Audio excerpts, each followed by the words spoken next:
demonetized, please. So there's that, and then there's increasing rebellion. 1984 kind of shit. Do you hear the people sing? So wait a minute. What I completely disagree with the 1984 things, but I tend to focus more on the let's bring Eminem down kind of aspect to censorship. So going on that, what was it making money? You got people dealing with the FCC, right? Movies and TV shows who have to perfectly express their creativity, like Family Guy. Like for the longest time, and then they had then they got the ability to say fuck all they want, and then they went in on it. Really? And I feel like those. Remember? You ever saw the episode where he falls down the stairs? And he's like fuck, shit, fuck. I don't remember. Oh, you should look it up. It's for all those. Is it new? I think it's one of the newer episodes because I think they changed. I feel like the movies had the same rating system where. Didn't the South Park movie manipulate the way? And they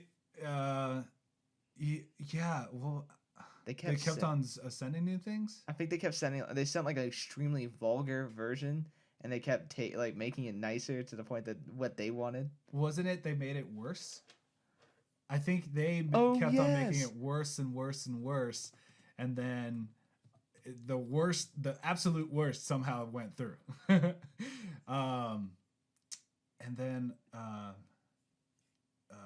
for Taxi Driver, Scorsese just kept on sending the film over and over again. And then what he thinks is that they just became sad. They stopped caring about the violence. They got used to the violence of the movie. So it's like, all right, we'll send an R rating. And he had to change it a tiny bit. He had to make a scene with a lot of blood, give a red filter on it so the blood didn't shine through, but he basically sent it over and over with the idea that he changed scenes, and he didn't. Scarface, Oliver Stone sent in the rated R version, and they approved it, but he sent the X-rated version to the theaters. So the one you see is the actual X-rated version. The old finesse. And then that Oliver Stone. And then Limitless. Limitless did the opposite. It was gonna be a rated R film. They brought it down to PG-13. And if anybody seen Limitless, watch the unrated version, which is the R-rated version on DVD. The little bit in there is so much. It makes certain scenes so much better. Like Robert De Niro says something like. You play in this game, you get hit by a car, you don't even fucking die. Saying the F word there it makes the line so much better. Yeah, I think the language change, like the curse words a lot of time can change the meaning of certain scenes. I mean, in Walking Dead, you see, you can watch the Negan speech with all the fuck words added in. And it's not like he's almost a different character. I don't think it's necessarily, I don't like that scene as much. I prefer the other version. Because it makes him seem more the first version, because I think it makes him seem more villainous and less of a radical, more of like a not as bully. Yeah, like a big bully essentially. And I mean, as far from what I've read, a lot of the times people cite that the comics had him more of as a bully rather than some incredibly intelligent psychopath almost. So it's almost like they changed it. But I still think, but the fact that just one word can change the whole scene is, even though it's said like tons of times, but it changes the scene. I mean, what's it called? Oh, I was gonna say maybe. Didn't Rick want to say that one line at the end of they don't know who they're fucking with? He wanted to say that, and they said nope, you gotta put messing.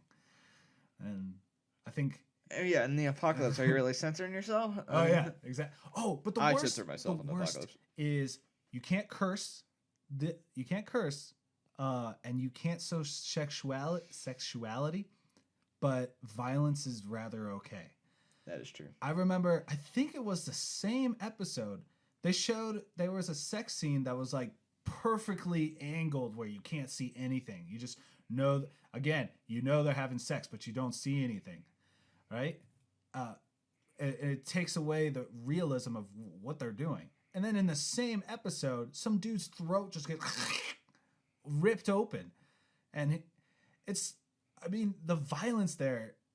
How is that violence not censored? But it's like, ooh, sexuality, and it only makes things worse, because then I might be wrong, but in Europe, right, in a lot of Europe, the violence is more shown. No, both are more shown, but the sexuality is not censored like here, and the violence is shown, and because the violence is shown and can go to the extremes, the directors and stuff make them more realistic.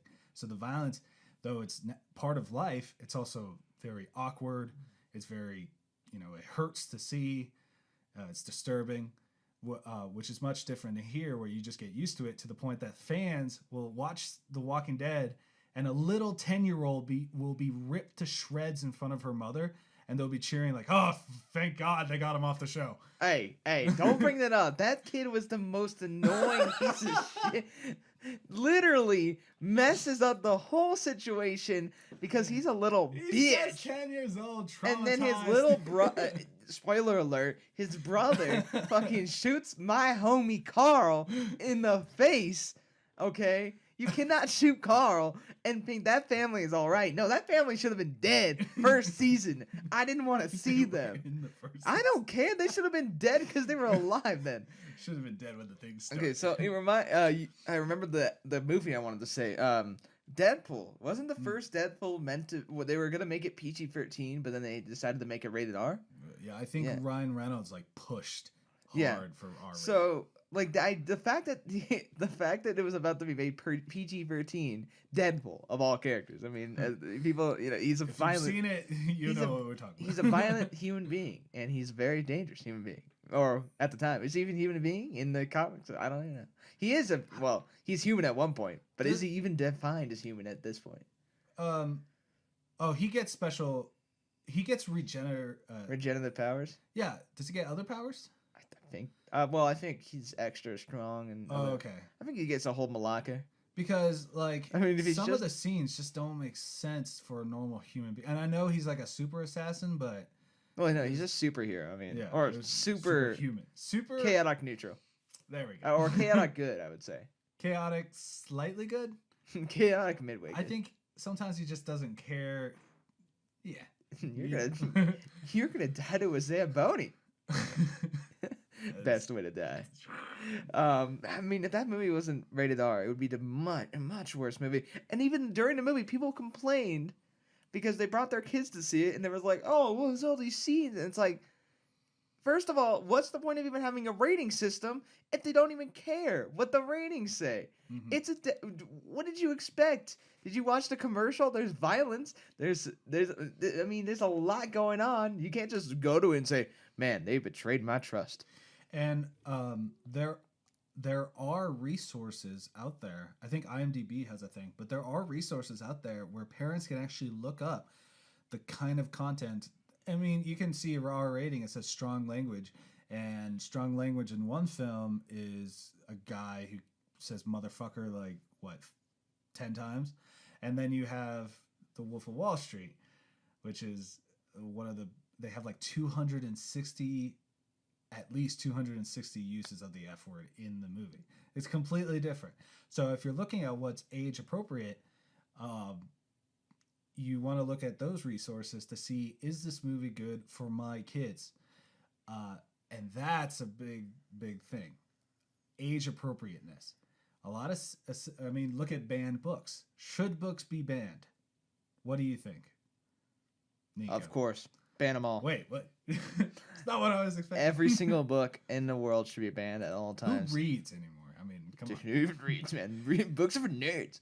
I think if it was a line, I mean, you could read Fahrenheit 451 and realize all the danger. They're making a movie about it. I think it's gonna be cool, but Michael B. Jordan. Yeah, so the whole idea of books being a thing that gives you the knowledge that causes dissent in society. Mm-hmm. I mean, I think it does. I mean, John Locke, the philosopher who wrote that, common sense thing, and back in before Revolutionary War, and then it inspired some of the thoughts and ideals. And it's like, It's really easy to look at literature and see the effects it has on society. I mean, Harry Potter was a sensation.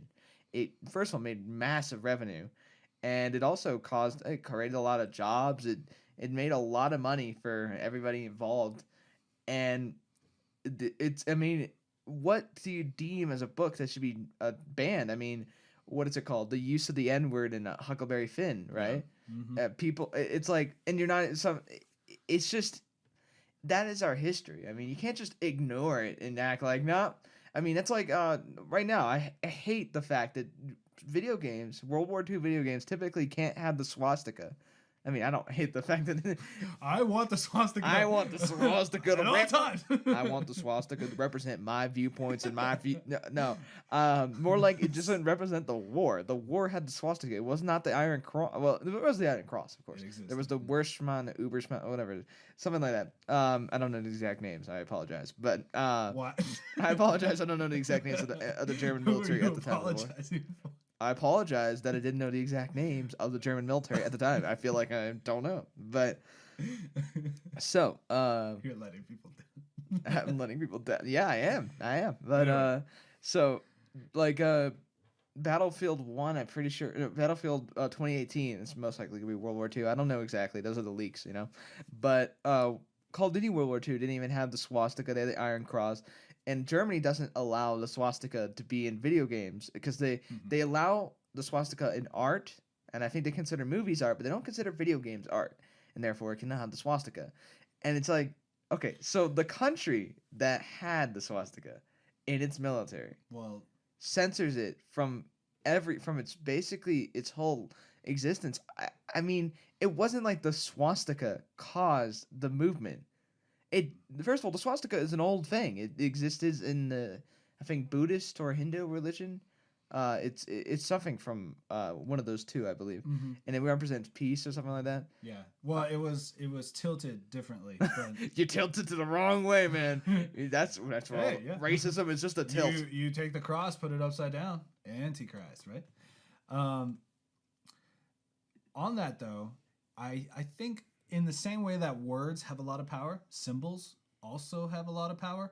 So this symbols can do a lot. Like a lot of the symbols and the use. There's a whole book, a whole Nazi book that deals with the symbols and the ideals of making the Nazi Party, and the book explains how the Nazi power got so strong in the sense of.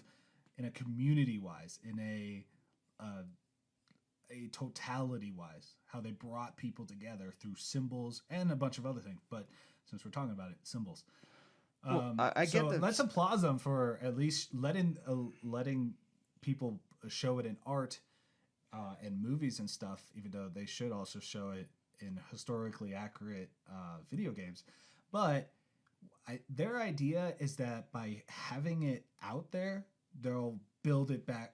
It will come up again because they already have a history of having Nazis there obviously in Germany. So they don't want to bring it back up by having the swastika put around. But it's the same reason I believe the Confederate flag should stay. That's part of our. I mean, I don't think it should stay. I don't think it should be on any government building. The government should not be able to accept. I get that it's about sovereign free. Some people interpret it as sovereign freedom, but I mean, it was also it was the after flag of it was like the sub flag. I think of the Virginia division, something like that. It wasn't even like because the Confederacy at the time didn't have a single flag. I mean, they weren't that unified as a nation, to be honest. The military was like quite ragged, like it's in different units and stuff because various different reasons. But the Confederate flag that we know today didn't even come into effect until after the war. But I mean, you have to understand that this flag doesn't. You can say all you want. It did come out of the Confederacy, which was even though it was technically America, it was part of it was a weird time in history, and it's not like something that we see as, man, those government buildings. Like, I don't want to see the Confederate flag. Don't you get? I don't want to see government buildings in general. I don't want. Don't you get any funny ideas over here? Okay, you got a Confederate flag on there. I want you thinking, oh, maybe we should see it again. I'm like, no, keep that flag off there. Don't you start thinking about that. Now, to go on that though, there's a word I don't know the word, but it's a word that basically Rip. means like culture gets changed. So a Confederate flag, right, might have stood for racism and aspect of racism in the past, but some people say, okay, they wave it for states' rights, right? And then it's like, oh no, that's just a lie. They literally believe it's states' rights. They have changed it in their mind to believe it's states' rights. Just like, speaking of Nazis, Rammstein, the metal group Rammstein, uses a lot of Nazi aspects to them, like the Nazi uniform aspects that began from there, and since they're from Germany, I believe, right? That's it's kind of weird, and some people have complained about that. But guess what? Their lyrics go against that, and the people in their crowd. I mean, I don't know them personally, but they're not, neo Nazis running around. So they basically took the imagery and changed it a little and used the same imagery to have a different approach, a different culture. They did it deliberately, and I would say the Confederate flag, that same thing happened, though maybe not deliberately. It became states' rights when there's still racism in America and especially in the South, but there's a lot of people with Confederate flags who are not racist, who just believe in states' rights. And going on the Nazi, what's it called? The swastika, it got changed from something in Hindu to the swastika, right? And then I remember there's an Australian anti-neo-Nazi group that uses the Iron Cross, but like changed it slightly. And that's how they go against the neo-Nazis, by changing it slightly. Yeah, so I mean, as I can classify it today, censorship, to be honest, in many circumstances, just doesn't seem like the right way to go about it. It doesn't really change anything. It doesn't take away the opinions. It doesn't end opinions. It just silences them, so you don't have to hear them at anything. It's like, it's pretty, backstabby almost. Like, oh, you don't have an opinion, we cut you off. No, that one secret thing though, like maybe we can. Don't whisper. One secret thing, though, I'm whispering this, is that if they kept censorship, we'd almost be better off, because that means there's this thing called the Streisand effect. So if something gets censored, if somebody tries to block it off, we're gonna try to look at it deeper. I even think like somebody might false flag something, where they'll make multiple accounts, report their own video, get it demonetized, and then everybody's gonna watch it. Boom. Yeah, but then they don't get any money out of it. Yeah, but maybe their video has an important message. I'd argue, yeah, that's wrong. I'd argue you're wrong. Oh. So. Wow. Wow. Oh no, but look at Wow. What's it called? Marx. What did he write? What was the book called? The famous one. The Communist Manifesto? Yeah. So it talked about how there was going to be the rebellion against the rich and the top government, and then it'll put them down. So those people got scared, so they tried to like push it down, created the Streisand effect. The people read it more because it was being put down, and then because more people read it, they got the idea. Boom. If you agree with rebellion and overtaking of the Bolshevik. No, the other people. It would be the bourgeoisie. The bourgeoisie. You Bolshevik By the bitch. That's a term that Nico, have you created? I've coined it. You see a communist person, you call him a Bolshevik bitch. You got it. It's accurate. Historically accurate. Just to be clear, Nico is not a communist, and he does not agree with communist things. If you didn't notice by the insult. I feel like a lot of the bad stuff that goes on communism is based on normal human behavior, that you got as much bad stuff of normal human behavior through capitalism. And in the end, social democracy and that whole idea is probably going to be best. Deal with the basis of living, so then everybody can prosper. But then who prospers, let that be, whatever. No, not everybody needs an iPod, right? And whoever makes an iPod, you can be rich. Okay, we get it. But no, this isn't about communism. We're censoring you. Are you censoring me in my opinions of communism? Okay, time for a wrap up. Okay. So continue. Okay. You don't make your wrapping finger. up. So to conclude. No. We're still going. Guigo. What was I gonna say? What about the times where people are? What about the times that there's people think there's a legitimate reason for censorship? Like they believe video games cause more violence due to the general aggression model, in which by playing video games people become more aggressive. So I guess that's going to be something for next time. So we can finish that off. Okay. Well, video games.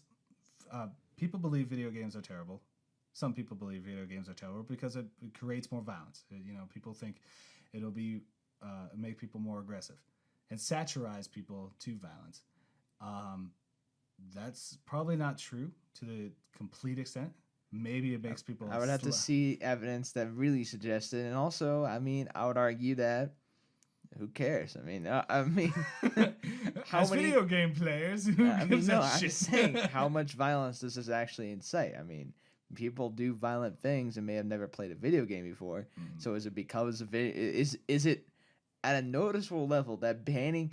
And at what point is banning things that people enjoy because it can cause violence? Alcohol causes violence, and alcohol can cause problems. So do we take away alcohol? That'd be cultural censorship in ways.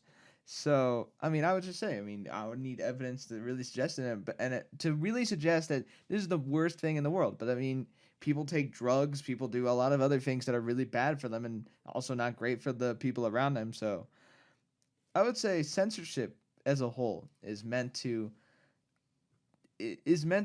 remove things a lot of times that are against the public, the majority, that people in the majority don't find okay, the deviants essentially.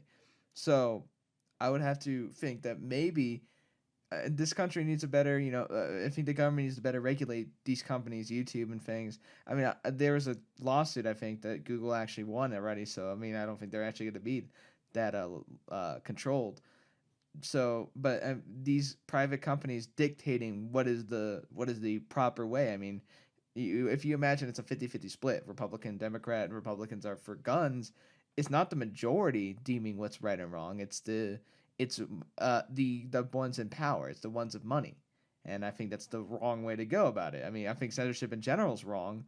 And I get the rating system we already talked about the rating system, it allows parents to make an educated decision as well as people. If you don't want to see like a fucking rated R slaughter film, So censorship does have its place in some ways.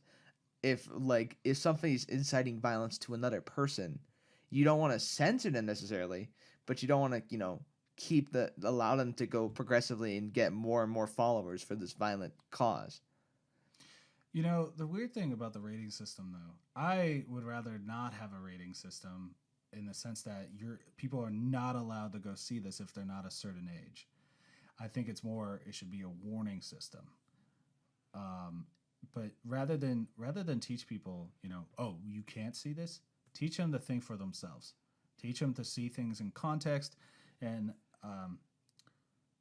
teach them all that, and that way they can truly see the content for what it is and decide for themselves. Even at a young age, impressionable. Fuck that.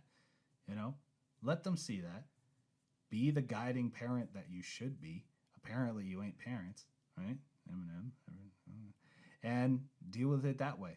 And when people can think for themselves, adults and children included, as weird as that sounds, we'll have a better idea of the entire content and context of what is out there, and then we can better deal with it without having to censor anything. So yeah, that's our ideas of censorship. So if anybody sounds about right. If anybody disagrees with us, too bad. Suck a dick. Suck it up. If you agree with us, then no. If you disagree, make sure those other people bring an opinion. Don't talk. Make sure they can't express that opinion. Yeah, keep them crushed. If you have a different opinion, keep it to yourself. Censorship is about convenence. Censorship, yes. So we're logging off, and hope to see you guys next time. Have a great day, night, morning, Saturday, whatever. We don't see you. We don't even hear you. We hope to speak to you. We hope to speak for you next time.